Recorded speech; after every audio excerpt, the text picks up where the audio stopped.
So in this topic, we're going to look at health, exercise, fitness and performance, the 5 aspects of health-related exercise, and the 6 components of skill-related fitness. So you need to be able to define these 4 key terms of health, exercise, fitness and performance. So health is a state of complete mental, physical and social well-being, and not merely the absence of disease or infirmity. Exercise is a form of physical activity which maintains or improves health and physical fitness. Fitness is the ability to meet the demands of the environment, and performance is how well a task is completed. Now, each of these terms relate to one another, and you need to be able to define them and also give examples about how they relate. So performance is about how well a task is completed. Now, the fitter you are, the better you'll complete most tasks in sport, because you can meet the demands of that environment. Now, how can an athlete be fit but not healthy? So they can meet the demands of their environment because they've trained for a long time and they've been able to meet those demands of that environment. However, they may have an illness or an injury which means they're not healthy. So an athlete can be fit but not healthy. So you may get asked that in your exam. The next part of the topic looks at the 5 components of health-related exercise. Now, health-related exercise is identifying the major movements and the major processes within your body. So these 5 are cardiovascular fitness, muscular endurance, body composition, flexibility, and muscular strength. So these actually affect your health, exercise, fitness, and your performance. Because if you don't have the adequate cardiovascular fitness, that might mean you can't meet the demands of your environment. Therefore, that might affect how well your task is completed. Now, the way I remember this is Mary must care for Bill. So we have muscular strength, muscular endurance, flexibility, cardiovascular fitness, and body composition. So each of these terms also has a definition. So if we look at muscular strength as our first term, muscular strength is the amount of force a muscle can exert against a resistance. So an example here might be you need muscular strength to do weightlifting, to be able to lift very heavy weights up and off the ground and perform a particular technique. Muscular endurance is the ability to use the voluntary muscles many times without getting tired. Now, in your exams, you need to relate these examples to the definitions. So if I've got an example of a long distance runner, their muscles are contracting and relaxing regularly as they're running and not getting tired. The third term is cardiovascular fitness. Now, cardiovascular fitness is the ability to exercise the entire body for long periods of time.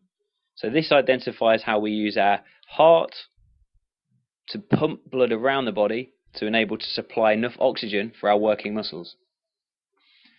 The next term is flexibility. Now, flexibility is the range of movement possible at a joint. So for instance, some of you might not be able to touch your toes because you don't have the range of movement required for you to be able to do that task. And the final one is body composition. So body composition is the percentage of body weight that is fat, muscle and bone. So in different positions in rugby, for instance, we might have a different body composition between the forwards and the backs. So the final little topic is the 6 components of skill-related fitness. Now, skill-related fitness is identified by power, coordination, reaction time, agility, balance, and speed. So the way I remember it is an acronym of power crabs. So power, coordination, reaction time, agility, balance, and speed. So power crabs. So if we begin with power, power is the ability to undertake strength performances quickly. So an example might be something like the shot put, where you've got to be very strong and also very fast to be able to move the shot put as far as possible.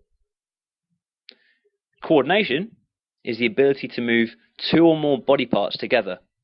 So an example might be, as you're playing cricket, you might be playing a cover drive where you've got to move your foot in the right position and then be able to move your hands in the right position to be able to strike the ball.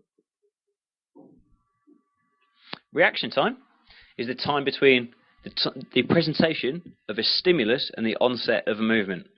Now, in your exam, don't say react because you wouldn't get a mark. You have to say that you will respond, or the presentation of a stimulus and then the onset of the movement. So make sure you don't use the same words that are in the exam.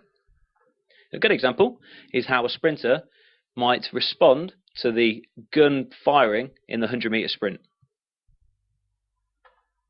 The next one is agility. So agility is the ability to change direction at speed, or the ability to change the position of the body quickly and control a whole movement of the body. So for instance, if you're playing football and you're trying to go past somebody, you might need agility to change direction quickly to be able to defeat your opponent. The B of our power crabs is balance. Now, balance is a difficult one.